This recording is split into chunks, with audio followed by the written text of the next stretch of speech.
नमस्कार, आप देख रहे हैं द इंडियन टीवी न्यूज और मैं हूं आपके साथ ज्योति पांडे। रुक करते हैं खास खबर की तरफ।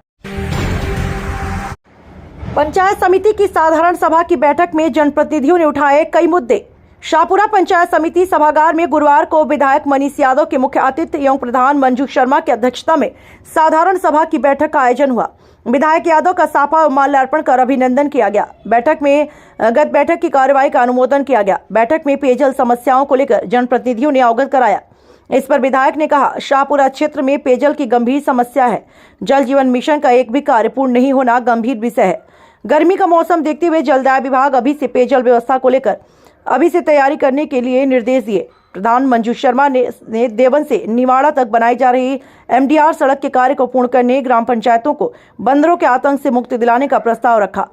जनप्रतिनिधियों ने एक स्वर में शाहपुरा व विराटनगर विधानसभा क्षेत्र के ERCP योजना में शामिल करने की मांग उठाते हुए प्रस्ताव लिखवाया।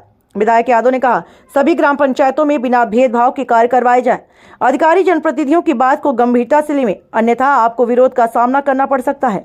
उन्होंने अधिकारियों को आमजन की समस्याओं का शीघ्रता से निस्तारण करने के निर्देश दिए। भ्रष्टाचार को किसी भी सूरत में बर्दाश्त नहीं किया जाएगा।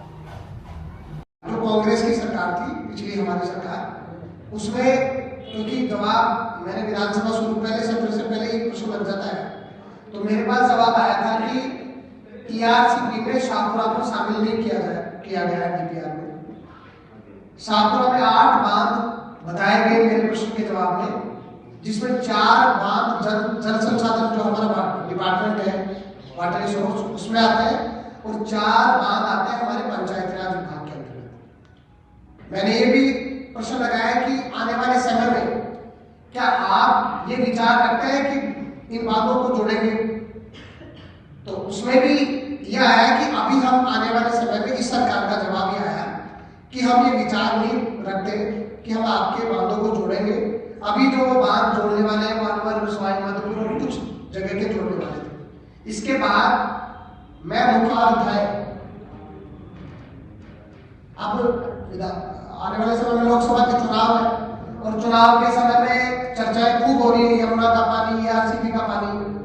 अब ये बात देखने की है कि लोकसभा के चुनाव के बाद कितनी गंभीरता से इस पर चर्चा होती है। आज तो कोई भी अखबार में देखो खबर यही आती है कि साहब ये MOU हो गया, ये पानी आ जाएगा। लेकिन इस बारे में तो हम सबको एकजुट होकर के इस बात को प्रमुखता से रखना पड़ेगा और एक जन आंदोलन बनाना पड़ेगा कि हमारे क्षेत्र में पानी है। और मैं जिम्मेदारी से आपको कह रहा हूँ कि मैं विधानसभा में जब गया तो पहला प्रश्न मेरा यही था, विधानसभा में आने वाले सत्रों में जाऊंगा, सेशन में जाऊंगा, उनमें भी इस मांग को मजबूती से रखूंगा। लेकिन जब तक जन आंदोलन उसके लिए तैयार नहीं होगा और उसमें हम सब लोगों की भूमिका, क्योंकि शाहपुरा या फिर हमारी जितनी पंचायत समिति का क्षेत्र आज यहाँ पर बैठा है और सारे जनप्रतिनिधि यहाँ पर बैठे हैं, अगर हम लोग इस बारे में चिंता नहीं करेंगे, कोई बीजेपी वाला बीजेपी की बात कर लेगा, कांग्रेस वाला कांग्रेस वाले की बात कर लेगा, लेकिन बीजेपी कांग्रेस का मुद्दा नहीं है। ये तो हमारे क्षेत्र के भले का मुद्दा है। इसको लेकर के सबको ही चिंता करनी पड़ेगी। ये सरपंच साहब का सुझाव भी ठीक है कि हम लोग इस पर जन आंदोलन खड़ा करें, तो इसके लिए सबको तैयार रहना है। अब ये क्योंकि ऐसा तो है नहीं कि पानी 1 महीने में, 2 महीने में, 6 महीने में, 1 साल में ला देंगे, तो बहुत लंबा बड़ा प्रोजेक्ट है।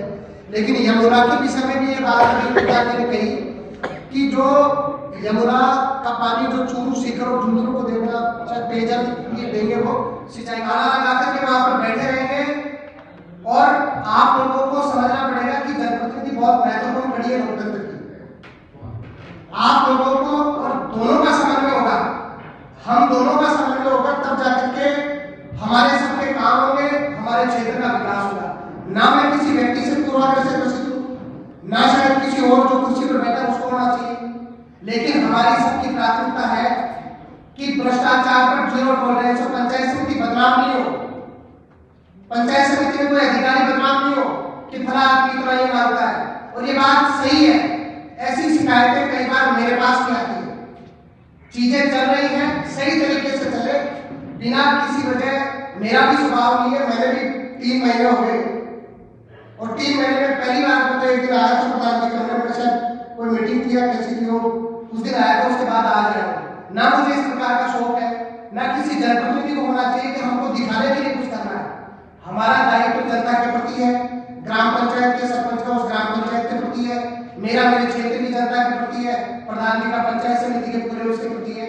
आपकी जो बात है, अगर कोई बात रही है तो आने वाले समय में वो चीजें ठीक होगी। अब थोड़ा सा अपने को इस वातावरण को अच्छा बना करके इस मीटिंग को आगे चलाना है। सब लोगों को अपनी अपनी बात कहनी है और जनदायक बात के दिखानी। आपके नहीं है, एक्शन करो, बाहर है, सब चीजें हैं, लेकिन आपको प्राथमिकता तय करनी पड़ेगी। जिस तरीके से आप बाकी जगह पर हम आप पर कोई आक्षेप नहीं करें, आप नए आए हो, लेकिन काम हो, क्योंकि आने वाले समय में चुनौतीपूर्ण 4-5 महीने जो है गर्मियों के मौसम के, वो बहुत चुनौतीपूर्ण है और उसके लिए भुगतना हमको पड़ेगा। हम घर से बाहर नहीं निकल पाते। अभी वो सरपंच बिरादरपुर वाले चले गए, मेरा जिस मोहल्ले की बात कर रहे थे मैं उसी का वासी हूँ और मैं परसों घर पर नहीं था, जयपुर था, तो वो हमारे फकीर समाज की वो महिलाएं मेरे घर पर आ गई, जबकि मेरे घर पर भी टैंकर डरता है, ये भी सत्य है। लेकिन मेरे घर पर डरता है, इसका मतलब ये नहीं है कि हर आदमी उस व्यवस्था से जिए। ये हमारा सबका दायित्व है कि हम कैसे न कैसे, और आप सब बैठे सरकार पर दबाव, मैं मंत्री से मिलकर आया हूँ, जो विषय है गणपति ट्यूबवेल का, उसमें मैं मिलकर आया हूँ। आप सबको और हम सबको भी, हमें कोई एक्शन ऑफिस देना पड़े, हमें दबाव बनाना पड़े, हम लोगों को दलगत राजनीति से उठ करके उस पर दबाव बनाना चाहिए। प्रधान जी बैठे हैं सब लोग, अन्यथा हमारे यहाँ की पानी की व्यवस्था ठीक नहीं होगी और जनता अपने कपड़े फाड़ते रहेगी। इसलिए सबसे निवेदन है